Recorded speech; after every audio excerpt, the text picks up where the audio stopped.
10 présidents africains les plus meurtriers. L'Afrique a toujours été vue par les grandes puissances comme un champ de bataille à cause de l'ensemble de ses ressources naturelles, mais aussi à cause du fait que les Africains sont parfois considérés comme les êtres de peu de valeur. À côté des assassinats prémédités de certains de ses présidents, des génocides comme c'était le cas au Rwanda, l'Afrique a connu des présidents que l'on peut considérer de monstres au regard des actes de barbarie qu'ils ont causés pendant qu'ils étaient au pouvoir. Dans cette vidéo, nous te parlerons de 10 présidents les plus meurtriers que l'Afrique ait jamais connus. Accroche-toi, car il y a des présidents en exercice que tu n'imagines même pas, qui ont assassiné tellement de personnes. Nous te dévoilons tout dans cette vidéo, mais avant, n'oublie pas de t'abonner et à cliquer sur la cloche de notification pour ne pas rater nos prochaines vidéos. Numéro 1. Mengistu Mariam avec à son actif 1,5 million de décès en tant que président de l'Éthiopie et colonel du Derg, milice communiste, Mengistu avait systématiquement tué tous ceux qui étaient contre lui. Mengistu Mariam, né le 21 mai 1937 à Wolota en Éthiopie, est un officier éthiopien, lieutenant-colonel, chef de l'État de 1977 à 1991, qualifié de dictateur sanguinaire. Il est à la tête du Derg à partir de juillet 1974. Cette junte militaire prend le pouvoir durant la révolution éthiopienne de 1974 et abolit le système féodal. Elle conserve le pouvoir en réprimant ses oppositions. Après l'instauration d'une démocratie populaire, Mengistu devient chef de l'État.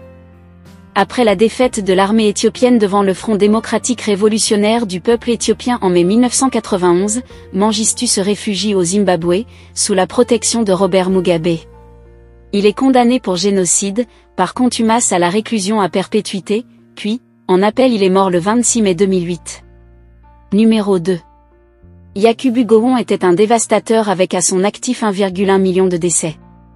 Le général Yakubu Gowon, né le 19 octobre 1934, est un homme d'État nigérien. Il a été chef d'État du Nigeria entre 1966 et 1975. Il obtint le pouvoir par un coup d'État en 1966, mais fut destitué par celui de Murtala Mohamed 9 ans plus tard. Cette période fut marquée par la guerre du Biafra, qui tua plus de 100 000 soldats et plus d'1 million de civils. Numéro 3. Idi Amin a causé entre 250 000 à 300 000 décès. Le troisième président de l'Ouganda est responsable d'environ 250 000 décès qui ont été le résultat de son régime de terreur marqué par la torture, les exécutions extrajudiciaires, la corruption et la persécution ethnique. Il détenait le pouvoir de 1972 à 1979. Il a trouvé refuge en Libye, puis en Arabie Saoudite où il mourut en 2003. Numéro 4. Sani Abacha avec à son actif 100 000 à 200 000 décès. Sani Abacha, né le 20 septembre 1943 à Kano et mort le 8 juin 1998 à Abuja, est un général et homme d'État nigérien. Il a été à la tête de la dictature militaire de son pays de 1993 à 1998. En novembre 1993, Abacha se proclame chef de l'État, supprime toutes les institutions démocratiques et remplace de nombreux fonctionnaires civils par des chefs militaires. Il nomme un conseil de gouvernement provisoire constitué essentiellement de généraux et de fonctionnaires de police, qui doit superviser un conseil exécutif fédéral, constitué de civils en vue. Numéro 5. Ahmed Sékou Touré a posé des actes entraînant 100 000 à 150 000 décès. Ahmed Sékou Touré, né le 9 janvier 1922 à Farana et mort le 26 mars 1984 à Cleveland, est le premier président de la République de Guinée, en poste depuis l'indépendance obtenue de la France en 1958 jusqu'en 1984. Issu de la lignée d'Almami Amori, ce dernier avait longtemps combattu contre la colonisation de la Guinée. Touré n'a qu'une idée en tête, se débarrasser complètement de la France. En 1960, il déclara son Parti démocratique de la Guinée, PDG, d'être le seul parti légal dans l'État et jugé dès lors comme un dictateur virtuel. Il a été nominalement réélu à des nombreux mandats de 7 ans, mais la Guinée n'avait pas d'autre parti politique. Il avait emprisonné, tué ou exilé tous les plus forts leaders de l'opposition. Selon Amnesty International, quelques 50 000 personnes auraient été assassinées sous le régime de Touré, de 1958 à 1984. Mais selon Africa Cradle, 100 000 à 150 000 ont été tués pendant le régime de Touré. Numéro 6. Charles Taylor est responsable de 100 000 à 150 000 décès. Taylor est né le 28 janvier 1948 d'un père américain et d'une mère américano-libérienne qui font partie de l'élite du pays. À 24 ans, Taylor quitte le Libéria pour travailler et étudier aux États-Unis. En 1977, il est diplômé en économie du Bentley College dans le Massachusetts. Durant ses études, Taylor développe un intérêt pour la politique et décide de joindre l'Union of Liberian Association, ULA, dont il devient président national. Ce groupe dénonce le régime du président libérien de l'époque, William Tolbert.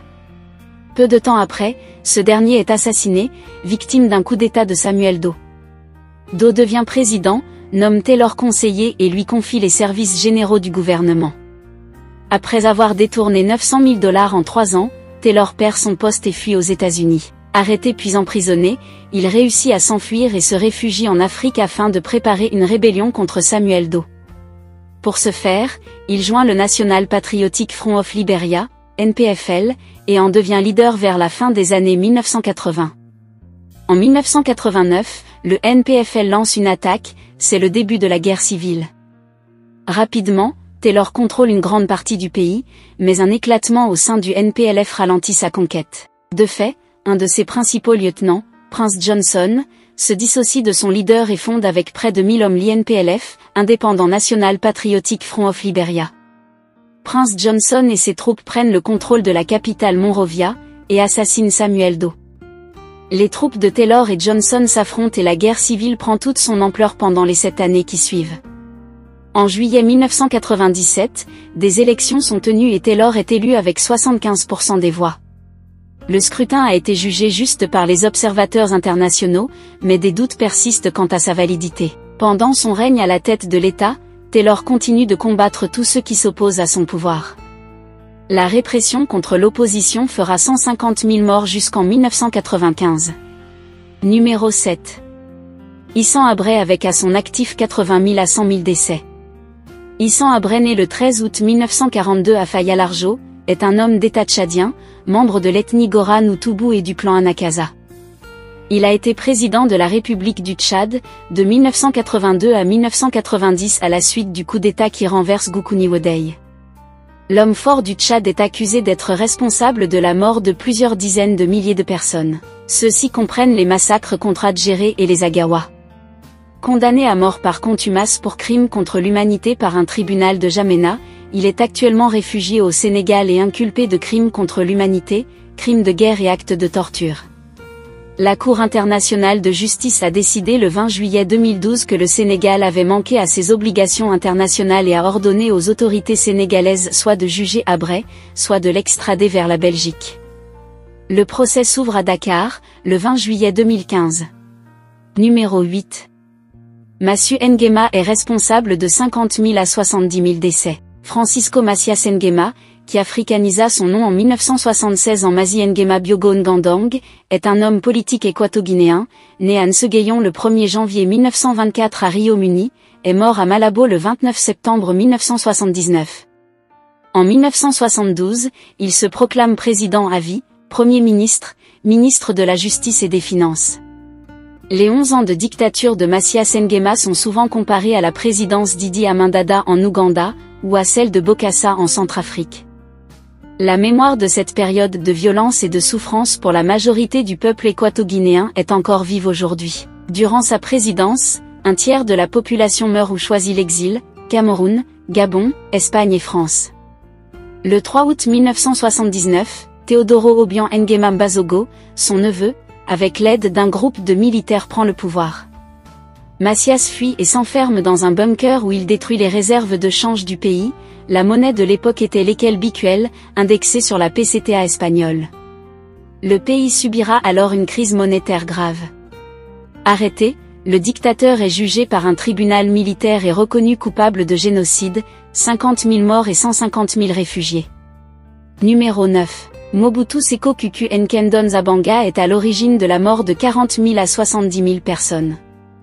Mobutu, né Joseph Désiré Mobutu, né vers le 14 octobre 1930 à Lisala au Congo belge, décédé d'un cancer le 7 septembre 1997 à Rabat au Maroc, est un homme politique, militaire et dictateur qui préside la Deuxième République du Congo de 1965 à 1971, puis exerce un régime autocratique au cours duquel le pays est rebaptisé Zaïre de 1971 à 1997. En juillet 1960, il devient secrétaire d'État du gouvernement indépendant de Patrice Lumumba. Il profite du désaccord entre les différents hommes politiques et du fait d'être l'un des seuls lumumbistes à avoir une quelconque expérience militaire pour évoluer très rapidement dans la hiérarchie militaire. C'est ainsi en tant que chef d'état-major, et sous l'influence de l'ambassadeur de Belgique, qu'il fait arrêter et assigner à résidence Lumumba en 1960. Ce coup d'État comptera beaucoup dans les relations entre les Belges et Mobutu.